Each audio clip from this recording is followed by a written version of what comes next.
Calcutta electric supply corporation, जो RP Sanjeev Goenka group की company है। कोलकाता वेस्ट बंगाल बेस्ड एक पावर प्रोड्यूसर और पावर डिस्ट्रीब्यूशन का काम करने वाली कंपनी है।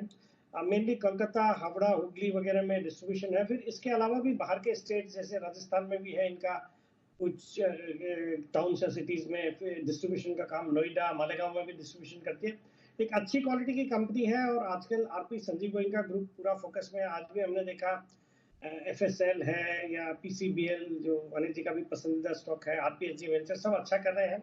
और ये पावर सेक्टर की कंपनी है और जिस तरह से इनका हाल ही में रिन्यूएबल एनर्जी पे फोकस है, वहाँ पे कुछ अच्छे केपेक्स की भी बातें हो रही है। फंडामेंटल्स मजबूत है और compare to its PS valuation के लिहाज से भी अच्छा लगता है। तो इस स्टॉक में खरीदारी करने की सलाह रहेगी और position target of 225, stop loss of 180।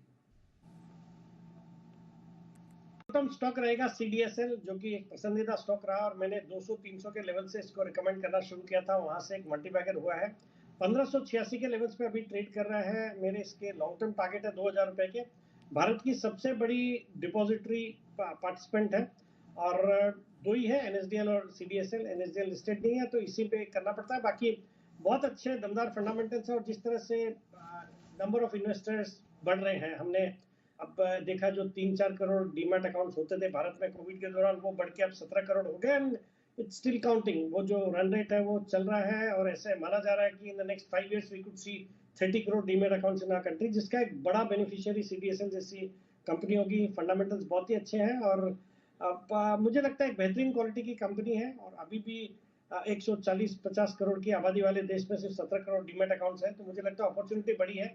Stock में एक अच्छी रिटर्न्स आए हैं बट यहाँ से भी बहुत अच्छे अपसाइड लगते हैं, तो खरीदारी करने की सलाह है।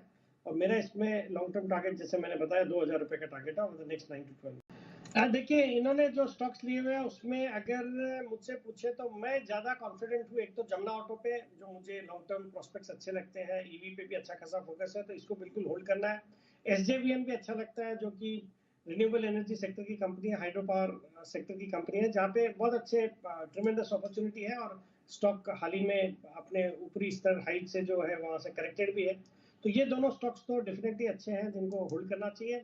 IFCI needs to be sold, मुझे लगता है इसमें, हालांकि नुकसान में बैठे हैं बट मुझे लगता है दूसरी कई एनबीएफसीज है या इवन पीएसयू में भी आप देखेंगे तो PFC, REC, IREDA, they look much better. तो मुझे लगता है इसमें लॉस बुक करके उधर अगर अपने निवेश को शिफ्ट करेंगे तो ज्यादा अच्छा रहेगा।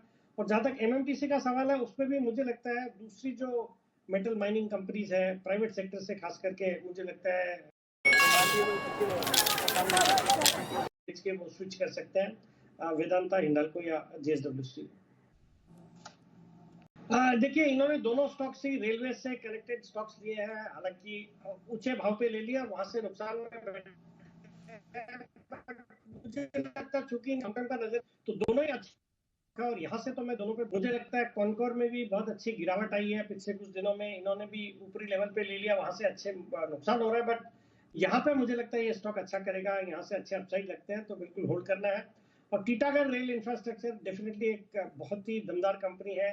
मल्टीबैगर रिटर्न्स दिए हैं over the last 1-2 years but इन्होंने इससे ऊंचे भाव में लिया, वहां से जो करेक्शन हुआ मिड कैप स्मॉल कैप में या रेलवे स्टॉक्स में, पीएसयूज में, ये स्टॉक भी घटा है, नुकसान पे बैठे हैं बट यहाँ से अच्छे अपसाइड लगते हैं। तो टीटागढ़ रेल सिस्टम्स में भी मुझे लगता है इन लेवल्स पे होल्ड करना चाहिए आने वाले दिनों में। मतलब चूंकि इनका लॉन्ग टर्म का नजरिया, तो डेफिनेटली इनके भाव भी आएंगे और प्रॉफिट्स भी होंगे। तो maintain hold on Titagarh rail systems also. देखिए, जहां तक कोचिन शिपयार्ड का सवाल है, वो तो होल्ड करना ही है। एक डेफिनेटली बेहतरीन क्वालिटी की कंपनी है। कल एक अभी खबरें आ रही है, कल एक ओएफएस खुलेगा, उसके प्राइजेस क्या भाव पे ओएफएस आ रहा है वो देखने की जरूरत पड़ेगी। तो हो सकता है थोड़ा डिस्काउंट में होगा तो स्टॉक में थोड़ी गिरावट और आ सकती है बट लॉन्ग टर्म अच्छा लगता है। तो कोचिन शिपयार्ड होल्ड करना है। और नॉर्दर्न आर्क का जहां तक सवाल है, एक अच्छी क्वालिटी की कंपनी है, अच्छा रिस्पॉन्स मिला था आईपीओ को। इन्होंने, इनके थोड़ा नुकसान हो रहा है बट मुझे लगता है लॉन्ग टर्म के लिहाज से इसमें भी बने रहने की सलाह रहेगी। होल्ड करना है नॉर्दर्न आर्क कैपिटल को।